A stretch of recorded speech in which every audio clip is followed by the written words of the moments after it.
자, 14절부터 16절 우리 다 같이 함께 읽겠습니다. 14절부터 16절입니다. 시작. 내가 너희를 부끄럽게 하려고 이것을 쓰는 것이 아니라 오직 너희를 내 사랑하는 자녀같이 권하려 하는 것이라. 그리스도 예수 안에서 1만 스승이 있으되 아버지는 많지 아니하니 그리스도 예수 안에서 내가 복음으로써 너희를 낳았음이라. 그러므로 내가 너희에게 권하노니 너희는 나를 본받는 자가 되라. 아멘. 오늘 여러분들과 함께 오늘 말씀의 제목 다 같이 읽어볼까요? 시작. 당신에게는 영적 아비가 있는가? 나에게는 정말 영적인 아비, 영적인 아버지가 있는가? 라는 제목으로 함께 은혜를 나누기를 원합니다. 서울대병원에서 교수로 있는 윤태진 씨가 미국에 유학을 가면서 자기 아들을 위해서 책을 쓴 책이 있습니다. 책 제목이 이렇더라고요. 아들아, 삶에 지치고 힘들 때 이 글을 읽어라. 그러니까 내가 다른 사람들에게 좋은 글들을 쓰기도 하고 좋은 말들을 해주기도 하지만 정작 내 아들에게, 내 자녀에게 해주고 싶은 말을 미국으로 유학 가서 이렇게 조금씩 단편적으로 에세이처럼 쓴 것 같더라고요. 그 중에 하나에 이런 말이 나옵니다. 아들아, 인생을 살다 보면 갖고 싶은 것이 많이 있게 마련이다. 휘황찬란한 보석을 갖고 싶고 정원이 딸린 집도 갖고 싶고 사람들의 박수갈채를 받고도 싶지. 이처럼 다른 사람이 갖지 못한 것을 갖고 싶은 것은 인간 본연의 욕망일 거야. 하지만 그렇게 소중한 것들을 가지기 위해서는 너의 소중한 것들을 내놓아야 하는 법이란다. 너의 시간과 너의 고통을 내놓아야만 그것을 가질 수 있는 법이지. 세상은 그런 곳이다. 그리고 때로는 너의 소중한 것을 내어놓았는데도 아무짝에도 쓸모없는 것들을 돌려주기도 하는 곳이 세상이란다. 아빠는 말한다. 누구나 갖고 있지 않은 것을 가지려면 누구나 할 수 없는 노력을 해야 한다.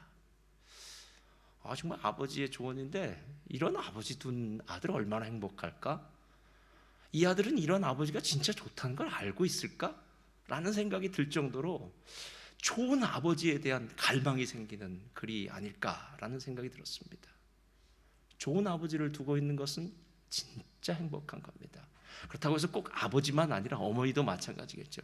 좋은 부모를 두고 있다는 것, 자녀들의 인생의 길잡이가, 인도자가, 안내인이 되어줄 수 있다는 것은 또 그 부모의 그 조언과 권면을 들을 수 있는 귀가 있는 자녀라면 정말 금상첨화가 아닐까라는 그런 생각이 들었습니다. 실제로 세상에서도 이런 지혜를 이야기한다면, 이런 아버지를 얘기한다면 실은 영적으로도 아버지가 있어요. 오늘 사도 바울이 이야기하고 싶은 부분이 바로 이 부분입니다. 제가 두 가지로 나눠봤는데요. 첫째로 다 같이 펴주세요. 읽겠습니다. 시작. 영적 아비를 분별할 수 있어야 됩니다. 자, 고린도 교회에는 많은 지도자들이 있었습니다. 사도 바울이 있었고 아볼로가 있었고 베드로가 있었고 그 외에도 그리스도, 가이오, 많은 사람들이 그곳에 있었습니다. 그런데 그 많은 사람들과 사도 바울과의 차이점을 오늘 사도 바울이 얘기하고 있는 거예요. 본문 15절에 이렇게 말합니다. 다 같이 한번 읽어보겠습니다. 시작.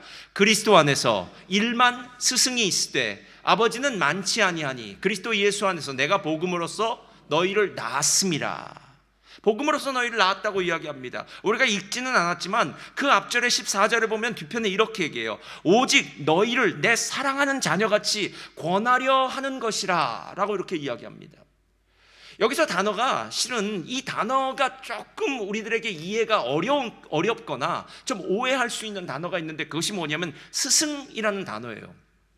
명심보감에 나왔다고 그러더라고요. 군사부 일체라고 해서 임금님과 왕과 스승님과 아버지는 똑같은 레벨에 있는 사람이다 라고 이렇게 생각을 해요. 그래서 우리 동양권에서는, 특별히 한국사 유교 문화라면요, 스승은 뒤에 따라가다가 그림자도 밟으면 안 되고 아버지의 권위, 스승의 권위, 왕의 권위는 이 범접할 수 없는 권위다 라고 이렇게 이야기해서 오늘 성경을 읽을 때에 많은 스승이 있다라는 이 부분을 좀 착각하는 거예요. 여기서 말하는 이 스승이라는 단어는 페다고고스라는 말인데요, 이 스승이 쓰여진 구절이 갈라디아서 3장에 있어요. 갈라디아서 3장 한번 펴주시겠어요? 다 같이 읽겠습니다. 시작. 이같이 율법이 우리를 그리스도께로 인도하는 초등교사가 되어 우리로 하여금 믿음으로 말미암아 의롭다함을 얻게 하려며. 여기서 말하는 초등교사는 예전 개혁성경에는 몽학선생이다라고 얘기해요.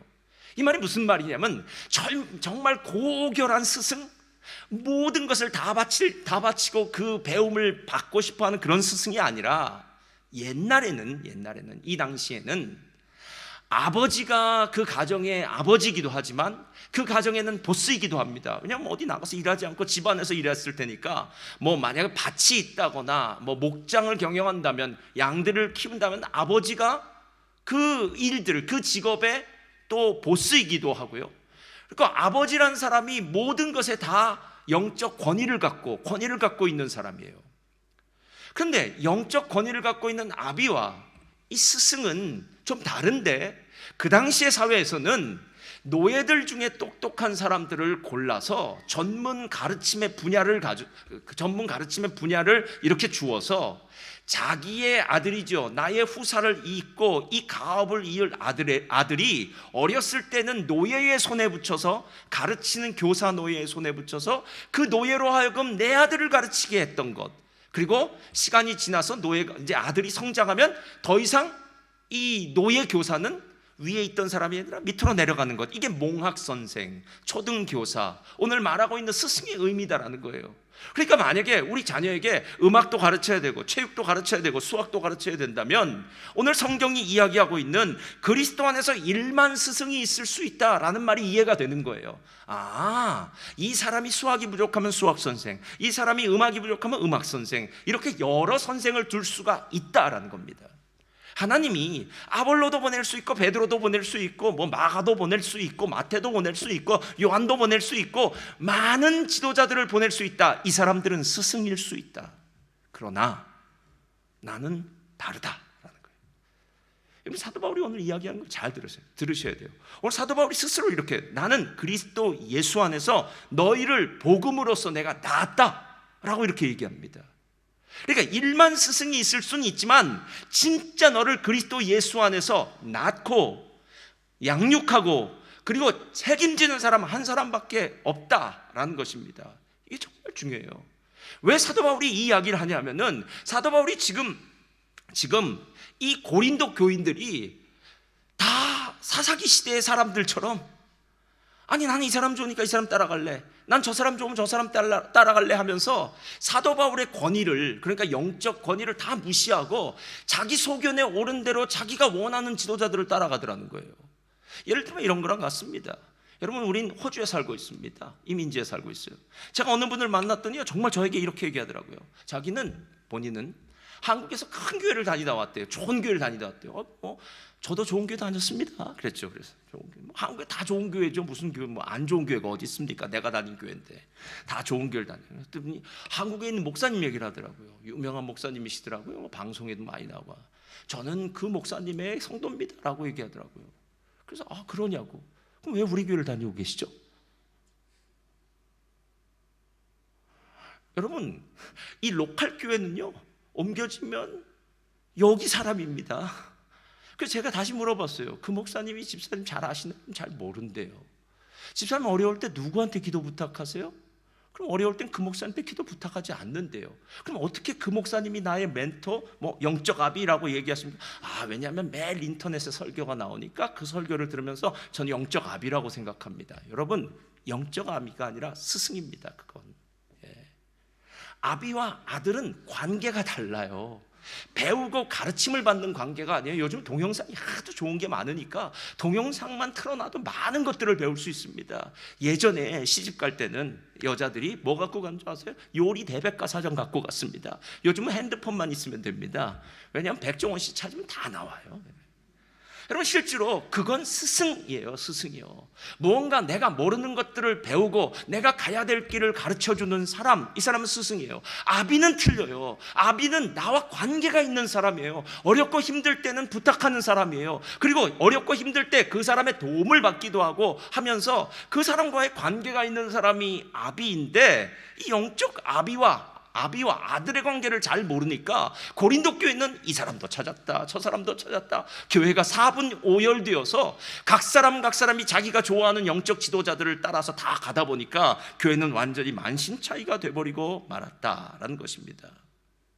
여러분, 오늘 성경이 바울이 어떻게 고린도 교인들을 생각했는지를요, 오늘 이 구절 앞에 보면 나와요. 11절부터 이렇게 얘기해요. 다 같이 읽겠습니다. 시작. 바로 이 시각까지 우리가 줄이고 목마르며 헐벗고 매맞으며 정처가 없고 또 수고하여 친히 손으로 일을 하며 모욕을 당한 즉 축복하고 박해를 받은 즉 참고 비방을 받은 즉 권면하니 우리가 지금까지 세상의 더러운 것과 만물의 찌꺼기 같이 되었도다. 무슨 말입니까 이게? 스승은 이런 거 안 해요, 여러분.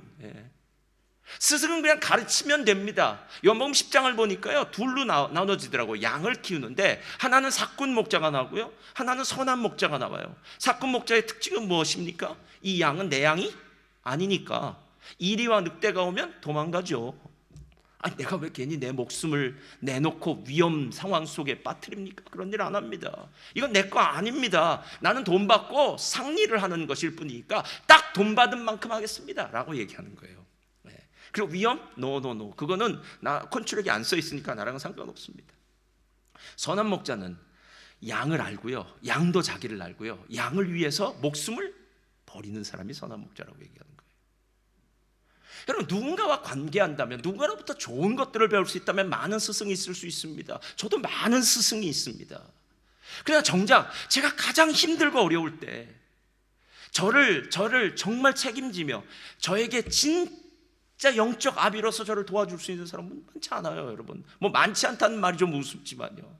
저도 진짜 어렵고 힘들 때는 누군가 이 메시지를 보내서 어느 목사님의 메시지를 보내서 그분의 이야기를 들어요. 그러면 그분은 제 편에 서서 여러 가지를 이야기합니다. 참아라, 아니면 화내지 말라, 괜히 딴짓하지 말아라, 하여튼 뭐 여러 가지 얘기를 하세요. 그러면서 그분이 이렇게 전해주는, 권면해주는 조언을 들으면서 제가 마음 가운데 그래, 맞아.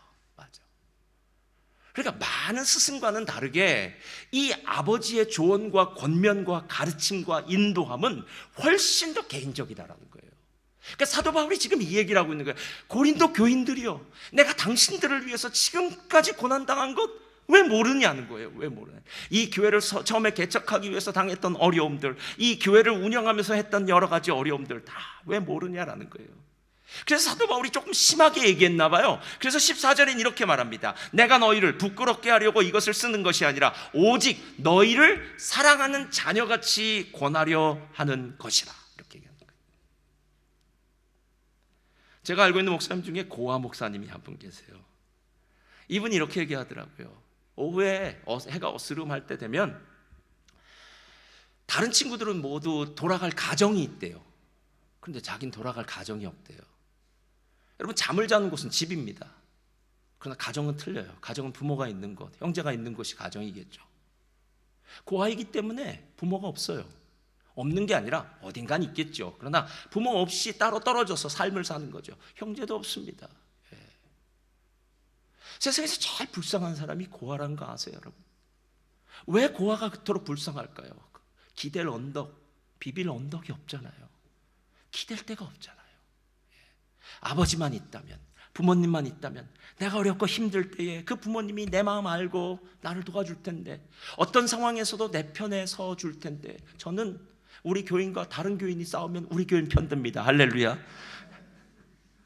여러분, 자녀들 그렇지 않겠습니까? 우리 자녀가 잘못한 것에 대해서는 분명히 얘기하겠죠. 그러나 책임 같이 져야 되는 거 아닙니까? 멜번 순복음교회 성도님이 문제가 생겼는데, 아유, 그 사람 난 모릅니다. 그래서 멜번 순복음, 저는 다릅니다 라고 얘기한 것이 아니라, 죄송합니다, 제가 멜번 순복음교회 함께 속해 있습니다 라고 얘기하는 것, 부모는 그런 책임을 갖고 있다는 거예요. 근데 이 고아 목사님이 아들이 하나 있어요. 아들이. 근데 제가 알았어요. 참 아들에게 잘해주더라고요. 자기가 고아로서 당했던 서름과 아픔을 이 아들에게만큼은 전해주고 싶지 않아서 이 목사님이 아들을 향해서 해주는 건 최고의 것을 해주고, 정말 많은 시간을 아들을 위해서 사용하면서 아들과 함께 아버지가 있음의 의미에 대해서 가르쳐 주는 것을 보았습니다. 여러분, 오늘 제목이 뭐라고요? 당신에게는 영적 아비가 있습니까? 실은 영적 아비가 없는 게 아니에요, 여러분. 우리는 영적 아비를 별 중요하게 생각하지 않는 시대에 살고 있어요. 여러분, 자녀를 키우다가 가장 자녀를 향해서 화가 나거나 아니면 자녀들이 착각하는 게 뭔지 아십니까? 자녀들이 어릴 때는 부모의 손길로, 부모의 도움으로 자라난지 어느 정도는 알아요. 그러나 자녀가 일단 17세, 18세, 뭐 요즘은 15세도 그렇겠네요. 17, 18, 20세가 딱 되어서 부모님보다 직장에 들어갔는데 돈을 더 번다거나 아니면 내가 더 이민사회에 영어도 잘하고 다 똑똑하다고 생각하면 내가 어렸을 때 부모님으로부터 도움받고 부모님의 손에 의해서 수고와 부모님의 노고에 의해서 내가 이렇게 양육받았다는 것을 까맣게 잊어버려요. 마치 개구리가 올챙이적 시절을 다 잊어버리듯이 부모님의 수고를 다 잊어버립니다, 여러분. 그런 자녀들을 모르겠어요, 그런 자녀들. 근데 그런 자녀들 놔두십시오. 언젠간 자기가 똑같이 당합니다. 결혼하고 나서 자기 자녀가 있으면요, 똑같이 그 자녀를 통해서 자기의 과거를 보게 될 거예요. 내가 우리 부모님에게 어떻게 했는지. 아직도 저희 소천하신 돌아가신 저희 아버지는 어버이날이죠. 어버이날만 되면 어머니의 은혜, 그 노래 부르면서 많이 우셨어요. 왜 그 노래만 부르면 우는지 모르겠어요. 아마 저희 아버지 마음 가운데 응어리가 졌던 게 있을 거예요. 나실 죄 괴로움 다 잊으시고 기를 죄 밤낮으로 애쓰는 마음, 진자리 마른 자리 가라니시고 손발이 다 닳도록 고생하시네. 우리 어머니 은혜 아닙니까? 여러분은 어떠실지 모르지만 요즘이야 일회용 기저귀도 있고 젖병 좋고 뭐 다 좋은 거지만 저희 어렸을 때야 다 광목 기저귀로 그거 저희는 예전에도 얘기했지만 전 동지 딸에 태어나서 우리 어머니를 너무 고생을 많이 시켜드렸어요. 여러분, 이 부모님의 은혜, 이게 진짜 기억되어지면 바울이 오늘 고린도 교회를 향해서 어떤 마음을 갖고 있는지 그것을 분별할 수 있는 눈과 생각이 있는데, 어느 날인가 갑자기 야, 지혜가 누가 있어? 누가 똑똑해? 누가 잘났어? 난 이 사람 옆에 붙을 거야? 난 저 사람 옆에 붙을 거야? 결국 자기가 원하는 대로 붙다가 이 아름다웠던 고린도 교회는 사분오열되고 말았다라는 것입니다. 사랑하는 성도님들, 제가 보니까요, 영적 아비라는 의미를 잘 기억하시기 바랍니다. 영적 아비. 제가 보니까 한 교회는 기름 부음, 저도 그렇고요, 우리 장로님들도 그럴 수 있지만 어쩌면 이 아비의 역할을 제가 하든지 아니면 우리 장로님들이 이제 같이 저랑 하겠죠. 할 것 같아요. 그래서 이분들의 어깨가 무거워요. 근데 이런 건 있잖아요. 영적 아비와 좋은 관계를 갖거나 영적 아비로부터 아비와 어떤 관계를 가질 뿐만 아니라 필요하고 어려운 일이 있을 때마다 기도 제목을 냈지 않습니까? 여러분이 사람이 많으니까 일일이 다 저에게 전환할 수 없지만 셀 보고서를 하고 또 어떨 때 셀 리더에게 기도 제목 같은 걸 하면은요, 제가 그 기도 제목을 보고 기도합니다. 여러분, 좋은 일이 있을 때 좋은 일은 금세더라고요. 그런데 어렵고 힘든 일들은요, 시간이 오래 걸려요. 요즘 이런 일들이 있습니다. 저런 일들이 있습니다. 그러면 이 일은, 목회라는 일은 돈 받고 돈 받은 시간만큼이라는 게 아니더라고요, 여러분. 가끔 어떤 분들이 그런 착각을 하세요. 목사님도 돈 받으니까 똑같은 거 아니냐고. 그러면 여러분 자녀들을 목사로 만드십시오. 할렐루야. 그러면 이렇게 얘기해요. 목사님, 우리 자녀들은 잘 안 돼서 장로님을 시키겠습니다. 그래요. 여러분, 다음 세대를 누가 책임지겠습니까? 목회자가 만약에 돈 받고 딱 그 일만 한다면요, 이 일은 너무 쉬운 일이 될 수 있어요. 그런데 이 일은 그게 아니더라고요, 여러분. 아니더라고요. 누가 힘들면 저 사람이 왜 힘들지? 저 사람이 요즘 시험 들었나 보다. 저 집 가정에 이런 문제가 생겼구나. 저 한국에 계신 부모님에게 무슨 문제가 있구나 하면 모든 사람을 제가 다 기억해서 일일이 다 얘기는 하진 않지만 그런 생각하다 보면 이 사람도 걱정되고 저 사람도 걱정되고 저 사람도 걱정되고. 그래서 제가 제일 좋아하는 찬송 중에 이런 찬송이 있어요. 내 인생 여정 끝내고 강 건너 언덕 지날 때 하늘문 향해 말하리 이 일 그만두는 날이 나에게는 고생 끝 행복 시작이구나. 어깨 무거운 짐, 이게 영적 아비들이에요, 여러분. 영적 아비가 있는 사람은 행복한 사람입니다. 누군가 나를 위해서 기도해주고 생각해주는 사람이 있다는 건 행복합니다. 귀찮은 게 아니에요, 여러분. 진짜 행복한 사람이에요. 그래서 이 사랑하는 멜번 순복음교회가 주님 앞에 세워지는 그 날까지 하나님은 계속해서 영적 아비들을 보내주시는 거예요. 제 이전에는 우리 원로 목사님이 계셨고, 이젠 저를 보내셨고, 그 다음엔 다른 분을 보내겠죠. 그런데 여러분, 그 영적 아비들을 위해서 기도하고 잘 순종하고 따라야 되는 이유는 뭐냐면, 이 공동체가 하나의 공동체가 돼서 든든하게 세워지기 위해서는 한 팀이 돼야 될 거 아니에요, 여러분. 예? 아니, 멜번 순복음교회를 다니는데 다른 교회 목사님을 좋아한다 그러면 그 교회 가십시오. 그렇지 않아요? 아니, 왜 우리 교회를 다니면서 다른 교회 목사님을 좋아합니까? 그러지 마십시오. 멜번 순복음교회를 다닌다면 멜번 순복음교회 담임 목사를 위해서 기도하고, 그 사람이 조건 실컷이 아니라 영적 아비로 생각하고 그 가르침을 받기 시작하면 그 안에 하나님이 주신 놀라운 은혜와 축복이 있더라는 거예요. 이 비밀을 얘기하고 있는 거예요, 지금. 근데 오늘 성경이 여기서 끝나질 않아요. 그 다음에 두 번째로 이어지는데 이렇게 얘기합니다. 다 같이 읽겠습니다. 시작. 영적 아비를 본받아야 합니다. 자, 영적 아비를 순종하고 본받는 일은 여러분이 힘들 거예요. 힘들어요. 그러나 영적 아비도 힘듭니다. 왜냐하면 제가 잘나지 않았는데, 제가 뭔가 그래도 나눠주고 다른 사람들에게 본받을 만한 좋은 면이 없다면 어떻게 다른 사람들에게 나를 본받으라 라고 이렇게 이야기할 수 있겠습니까? 오늘 사도 바울이 정말 대단한 이유는 뭐냐면요, 오늘 고린도전서 4장에 영적 아버지와 영적 아들에 대한 그 케이스를 오늘 분명히 보여줌으로 말미암아 이 고린도 교인들로 하여금 이게 영적 아버지와 아들의 관계구나 라는 것들을 알 수 있는 구절이 그 다음 16절에 등장해요. 16절 다 같이 읽겠습니다. 시작. 그러므로,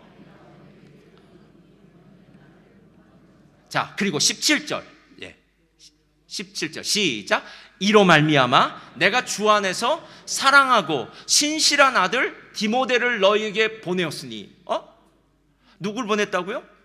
디모데를 보냈대요. 근데 디모데는 그냥 아들이 아니라 사랑하고 신실한 아들을 너에게 보냈으니 그가 너희로 하여금 그리스도 예수 안에서 나의 행사 곧 내가 각 교회에서 가르치는 것을 생각나게 하리라라고 얘기해요.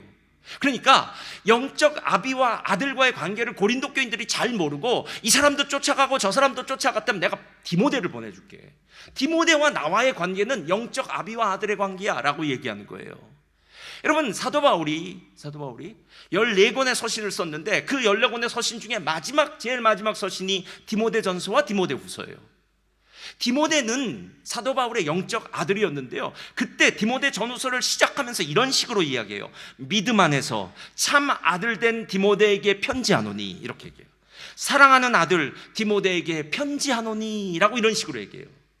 그러니까 사랑하는 아들, 믿음 안에서 참 아들이 된 디모데에게 내가 편지한다라고 얘기해요. 디모데는 이 좀 병이 있었던 것 같아요. 위장병이 있어서, 여러분 위장병 있는 분들이 음식을 잘 못 먹잖아요. 그러니까 힘을 잘 못 내요. 그리고 힘들어해요. 그래서 이 병이 있는 디모데가 그 중에서 그 당시에 가장 컸던 교회라고 얘기합니다. 사도 바울이 개척한 교회 중엔 가장 큰, 안디옥을 제외하고는 가장 컸다고 얘기하는 에베소 교회라는 대형 교회를 맡은 거예요. 그러니까 병약한 자기 아들이죠, 영적 아들이 에베소 교회라는 큰 대형 교회를 맡았으니까 얼마나 힘들겠습니까? 그래서 사도 바울이 영적 아비의 심정으로 디모데에게 써보낸 것이 바로 디모데 전후서예요. 그래서 구구절절히 디모데를 사랑하는, 디모데를 아끼는 권면과 조언이 그 안에 있더라라는 것입니다. 그러니까 디모데는 바울을 보면서 배웠다라는 거예요. 근데 여러분 그거 아세요? 오늘 바울이 담대하게 나를 본받아라 라고 하는 말은 그냥 나를 본받으란 말이 아니에요. 고린도전서 11장 1절에 이렇게 얘기해요. 고린도전서 11장 펴주세요. 고린도전서 11장 1절 다 같이 읽겠습니다. 시작. 내가 그리스도를 본받은 자가 된 것 같이 너희는 나를 본받은 자가 되라. 이렇게. 그러니까 사도 바울을 본받으라는 말은 내가 예수님 본받을 테니까 너희는 나를 통해서 예수님을 본받으라라는 얘기. 자, 저를 따라하시기 바랍니다. 우리는 모두 예수 그리스도의 DNA를 가진 자들입니다. 이거예요, 오늘 이야기는. 그러니까 사도 바울이라는 사람이 정점이 아니라, 기준이 아니라, 사도 바울이 기준 되시는, 목적 되시는 예수 그리스도를 배운 것처럼, 그리고 그의 삶에 녹아서 적용되어서 실천되었던 것처럼, 사도 바울의 모습을 보면서, 영적 아비인 사도 바울의 모습을 보면서 디모데가 예수님이 이런 분이구나, 예수님의 십자가의 복음의 능력이 이런 것이구나 라는 것을 배워가는 것, 그래서 계속해서 본받는 것이 이어져서 나중에 모든 사람이 다 예수 그리스도의 DNA를 가진 사람이 되는 것, 이 부분이 오늘 성경이 말하고 있는 부분이다라는 것입니다. 여러분, 부모가 자녀들에게 원하는 것이 무엇입니까? 자라나는 거 아닙니까? 초등학교를 졸업하면 중학교, 세컨더리를 졸업하면 대학교, 대학교를 졸업하면 직장을 잘 가고요, 직장만 가는 것이 아니라 이제 좋은 사람 만나서 결혼했으면 좋겠고, 그리고 자녀들을 또 생산하고 아름다운 가정을 꾸리고, 그 가정에서 가장으로 든든히 서서 정말 그 가정의 영적 리더가 되어서 그 가정도 믿음으로 이끌고, 사회적으로도 이제 나이가 되었으니까 각자 자신에게 맡겨진 어떤 자리가 있겠죠. 그 자리에서 예수 그리스도의 빛과 예수 그리스도의 향기를 나타내는 사람, 이 사람이 되어야 되지 않겠느냐는 거예요. 그리고 나서 보니까요, 사도 바울도 실은 영적 아비라고 얘기하기는 좀 뭐하지만 사도 바울도 본받은 사람이 하나 있더라고요. 사도행전 13장을 보면 사도 바울의 첫 번째 설교가 등장합니다. 사도 바울이 1차 전도여행을 떠날 때 비시디 안디옥에 가서 설교를 잘해요. 어마어마한 설교를 합니다. 그런데 그 비시디 안디옥에서 사도 바울이 첫 번째 하는 설교를 잘 뜯어보면 어서 듣던 것 같아요. 사도행전 7장에 스테반이 하는 설교랑 비슷해요. 그러니까 사도 바울이 스테반을 돌로 죽일 때, 그때 사람들의 증인, 검사처럼요, 사람들의 증인이 되어서 내가 이 스테반의 죽음에, 너희들이 죽은 거 이게 당연하다고 생각한다, 합법하다고 생각한다, 이것은 우리의 유대의 종교의 법에 따른 것이다, 이건 신성모독이다 라고 해서 검사처럼 그 자리에 딱 버티고 서서 스테반의 모든 설교를 듣고, 스테반이 돌에 맞아 죽을 때 그 모든 광경을 목격했는데, 나중에 정작 자기가 설교할 때 되면은 스테반처럼 똑같이 설교하더라는 거예요. 배운 거죠. 예수 그리스도의 DNA예요. 예수를 안 믿는 사람들이 가끔 기독교에 대해서 오해하는 것이 있습니다. 아니, 카톨릭 교회는 하나인데 왜 개신교는 이렇게 교단과 교파가 많냐고 얘기합니다. 그렇죠? 감리교, 침례교, 장로교, 순복음, 성공회, 무슨 교회, 무슨 많아요. 그것도 한국 장로교는 한 950개 정도 된다고 그러더라고요. 파가 하여튼 뭔가 많아요. 예. 근데 저는 이렇게 그분들에게 얘기해요. MBTI 해보셨습니까? MBTI 보면 어떻게 해요? 똑같나요? 다 틀려요. MBTI 해보면 그 사람 성격 나오고 저 사람 성격 나오는데 다 달라요. 그리고 난 다음에 이 사람은 이렇구나, 이 사람은 저렇구나 라는 걸 알게 돼요. 사람도 그렇게 다 다른데, 사람의 성향과 성품이 다 다른데 어떻게 다 다른 성향의 사람들을 모아놓고 똑같은 방식으로 예배를 드릴 수 있겠습니까?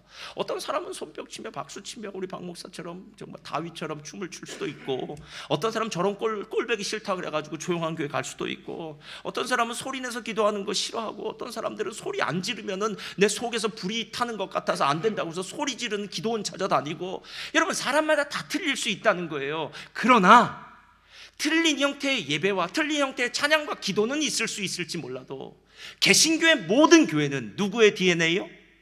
예수님의 DNA를 갖고 있는 거예요. 그래서 개신교회는 감리교회를 가건 장로교회를 가건 설교 들어보면 거기에요, 여러분. 순복음이라고 해서 이상한 설교를 하는 것이 아니라 예수 그리스도의 복음이 증거되고 예수 그리스도의 DNA가 있는 그 설교를 증거하기 때문에, 다른 교회에 있다가 이 교회에 와서 은혜도 받고, 이 교회에 있다 다른 교회 가면 은혜 받는 것, 개신교가 가지고 있는 가장 최고의 선물은 다양한 교단 속에서 모두 예수 그리스도의 DNA를 갖고 있는 하나의 공동체. 그래서 이런 공동체를 다일 공동체라고 최일도 목사님이 만들지 않았습니까? 다양함 속에서 일치, 다양함 속에서 하나됨을 갖고 있는 공동체, 이게 교회의 아름다운 모습이다. 오늘 셀 공각 공부에는 이 구절이 좀 잘못됐는데요. 자리신 잠언서 4장 1절부터 6절이에요. 잠언은 지금 사도 바울이 이야기하고 있는 영적 아비와 아들의 관계에 대해서 아주 정확하게 그 예화를 들고 있는 구절이에요. 4장 1절 한번 펴주세요. 다 같이 읽겠습니다. 시작. 내 아들들아, 너희 아버지가 가르치는 말을 잘 들어라. 유의해서 들으면 깨달음을 얻을 것이다. 내가 너희에게 건전한 것을 가르친다. 너희는 나의 교훈을 저버리지 말아라. 나도 한때는 외아들로서 부모의 사랑을 받던 어린 시절이 있었다. 그때 나의 아버지는 이런 말씀으로 나를 교훈하셨다. 내가 하는 말을 기억하고 잊지 말아라. 내 명령을 지켜라. 그러면 내가 살 것이다. 지혜와 깨달음을 얻어라. 내 말을 잊어버리거나 무시하지 말아라. 지혜를 버리지 말아라. 지혜가 너를 보호할 것이다. 지혜를 사랑하라. 지혜가 너를 지킬 것이다. 할렐루야. 이 솔로몬의 얘기죠. 어머니의 유약한 아들이었답니다. 그런데 솔로몬이 아들에게 얘기하고 있는 거예요. 아들이 여러 명 있지 않았겠습니까? 근데 더 재미있는 사실은 솔로몬의 아들들은 솔로몬의 이야기를 하나도 안 들었어요. 그래서 솔로몬이 죽고 난 다음에 나라는 점점 기울어지기 시작합니다. 오늘 사도 바울이 고린도 교회 성도들을 향해서 하고 있는 안타까움이 바로 그 말이에요. 내가 기준이 되니까, 영적 아비가 없으니까, 나도 이제 커서 내 생각대로 사는데 왜 자꾸 나에게 태클 거냐고 물어보니까, 그런 생각 가지고 신앙생활을 하는데 신앙의 질서가 없죠. 하늘로부터 내려오는 하나님의 질서가 있을 거 아닙니까? 중간에 막혀져 있는 거죠. 내가 중심이에요. 여러분, 이게 진짜 잘못된 거예요. 신앙은 절대로 내가 중심이 될 수가 없어요. 하나님이 중심이 될 뿐만 아니라 오늘 하나님이 사도 바울이라는 영적 아버지를 통해서 내려오는 그 축복, 그 은혜가 흘러 넘치면서 우리의 삶에 복을 받게 되는 거예요. 그래서 가정에서는 아버지가 중요해요. 엄마도 진짜 중요하지만 엄마는 더 위에 있는 사람이고 도저히 범접할 수 없는 수준의 사람이니까 제가 차마 얘기 안 하겠습니다. 어머니는 대단하신 분들이에요. 아버지를 영적 리더로 세워주셔서 아버지가 서야 돼요. 그래서 엄마들이 아빠에 대해서 잘 얘기하셔야 돼요. 자녀들에게. 내가 저 인간 만나서 고생했다는 이런 얘기 하지 마시고, 내가 저분을 만나서 얼마나 감사한지 모른다고, 기도를 많이 했다고, 이렇게 말 바꿔서. 그럼 자녀들은 알죠. 실은 제가 현지인 현지인 사역자 중에 한 사람, 제가 전도해온 신학생을 가르쳐서 나중에 신학교를 보내고 나중에 교회도 개척한 이 친구인데, 지난주에 저에게 메시지가 길게 들어왔어요. 사모님이 아프다고 하면서 저에게 기도를 부탁하더라고요. 그러면서 고통이 참 심해서 어떻게 해야 될지 모르겠는데 그래서 긴 장문회를 썼어요. 그래서 알았다고 하면서 제가 나중에 이렇게 연락을 했는데, 이 친구가 제가 옛날에 있었던, 저는 잊어버린 얘기를 저한테 하더라고요. 그래서 이렇게 얘기하는 거예요. 근데 제가 그 얘기를 하다가 이렇게 서로 이제 왔다 갔다 하면서 제가 이제 통화를 하다가 이 친구한테 갑자기 마음 가운데 하나님 말씀이 생각났어요.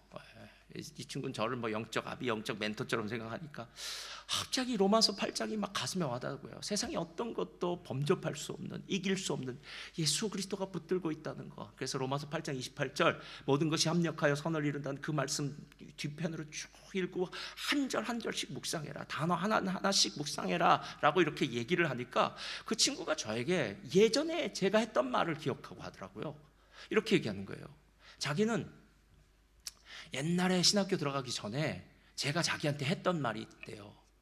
너 지금 힘들고 어려운데, 그때 상당히 힘들었어요. 빚도 지고 이런 상태라서 힘들고 어려운데, 그때 누가 너를 도와줄 수 있을까라고 제가 물어봤대요. 누가 당신을 도와줄 수 있을까라고 물어봤어요. 저보다 나이가 좀 어리니까 누가 당신을 도와줄 수 있을까라고 물어봤더니 그 친구가 처음에 이렇게 대답했대요. 자기가 우리 가족이 나를 도와줄 수 있습니다, 이렇게 얘기했대요. 그렇죠. 내가 빚진 거나 내가 어려울 때 가족은 저를 외면하지 않겠죠. 그래서 제가 아니라고 얘기했대요. 가족 아니라고. 그러면 당신이나, 이게 저 파스톨 초이인데, 파스톨 초이가 날 도와줄 수 있을 거래요. 잘 봤죠, 그 사람이. 눈이 좋아요. 그래서 제가 아니라고 했습니다. 저도 못 도와준다고 했어요. 네가 가장 힘들고 어려울 때 도와줄 수 있는 건 하나님의 말씀이다. 말씀. 살아있고 능력 있는 전능하신 하나님의 말씀이 너를 도와줄 거다 그랬어요. 그랬더니 자기가 신학교를 갔던 이유가 바로 하나님의 말씀이 자기를 도와준다고 생각해서 그 말씀을 배우기 위해서 신학교를 가고 지금도 하나님의 사역을 하고 있다고 이렇게 얘기를 하더라고요. 그래서 제가 나도 잊어버렸었는데 어떻게 저런 얘기를 내가 했나? 이건 내가 한 것이 아니라 성령이 하신 것이구나, 이런 생각이 들었어요. 여러분, 영적 아비가 있다는 건 정말 행복한 일이에요. 이어령 교수님이 책을 쓰다가 인터뷰를 한 적이 있어요. 자기 그 먼저 소천한, 이제 먼저 소천했던 그 딸과 함께 천국에 계시겠네요. 그때 이어령 교수님이 했던 말이 이런 말이 있어요. 딸의 저서를 보니, 이민아 목사님의 저서를 봤대요. 아버지의 사랑이 없었던 것이 아니라 몰랐다고 고백하는 것을 자기가 보았대요. 그러니까 이민아 목사님이 아버지 날 사랑하지 않아, 아버지 매일 바쁘다 그래, 아버지 매일 글 쓰고 매일 일하고 그래, 아버지의 사랑은 없어 라고 생각한 게 아니라 아버지의 사랑은 있었는데 내가 그 아버지의 사랑이 있다는 사실을 몰랐다는 걸 알았다고 이민아 목사님이 썼다는 거예요. 실은 사랑이 없는 것이 아니라 표현할 줄 모르고 서로 몰랐다는 게 상처였던 거예요. 신의 사랑도 마찬가지입니다. 없는 게 아니라 모르는 겁니다.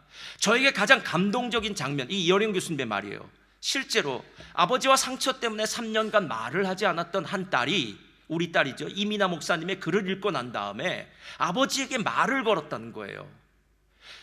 엉엉 울면서 아빠 사랑해 라고 문자를 보냈더니 1분도 되지 않아서 아버지에게서 이런 답신이 왔답니다. 나둥. 이렇게 나둥. 이건 글을 봐야 된대. 나둥. 물결 표시. 나둥. 그게 아빠라는 거예요. 3년 동안 그 아빠는 그 딸을 얼마나 애타게 기다렸는지 모른다는 거예요. 그래서 1분이 채 되기도 전에 아빠는 그 딸의 메시지에 당장 응답했다는 거예요. 이게 아버지와 딸, 아비와 자식의 관계다라는 겁니다. 사랑하는 성도님들, 정말 예수님 안에서 행복하고 싶으십니까? 그렇다면 성경의 방식을 따르면 됩니다. 영적 아비가 있는 삶, 그리고 영적 아비가 하나님을 본받는 것처럼 나도 그를 통해서, 영적 아비를 통해서 예수 그리스도의 그 복음의 삶, 예수님의 삶을 본받아가기 시작하면요, 그 사람은 이 땅에서 가장 행복한 사람이 될 수 있어요. 그래서 어떤 분들은 우리 교회 오면서 이런 얘기를 하시더라고요. 목사님, 저는 이 교회가 진짜 좋은 교회인지 그렇지 않은 교회인지 한번 다녀보고 제가 이쪽 저쪽 살펴보고 오겠습니다라고 얘기합니다. 그럼 전 분명히 얘기합니다. 살펴보십시오. 그리고 결정하십시오. 그리고 결정하시고 난 다음엔 거기서 떠나지 마십시오. 영적 아비가 있어야 됩니다. 영적 아비의 영적 디렉션을 받아야만 하나님의 말씀이 하늘로부터 내려와 나에게 흐르는 놀라운 역사가 있지. 내가 주인이 되어서 내가 원할 때 내가 좋아하는 거 이것만 다 한다면 우린 하나님의 말씀과 상관없는 인생을 살 수밖에 없습니다. 세상에서 가장 불쌍한 것이 고아라면, 교회는 다니지만 신앙은 있다고 하지만 누군가의 디렉션을 받지 않는 영적 고아들은 지금 이 세상에 너무나 많아요. 그래서 가난한 성도들이 있는 거 아닙니까? 나는 교회 못 믿겠어, 교회 다니기 싫어, 나는 예수님은 믿지만 교회는 싫어 라고 얘기합니다. 그 사람은 영적 고아입니다. 여러분의 삶 가운데 영적 아비가 누구인지를 알고 영적 아비를 통해서 예수 그리스도의 십자가 복음을 경험하시는 여러분 되시기를 주님의 이름으로 축원드립니다.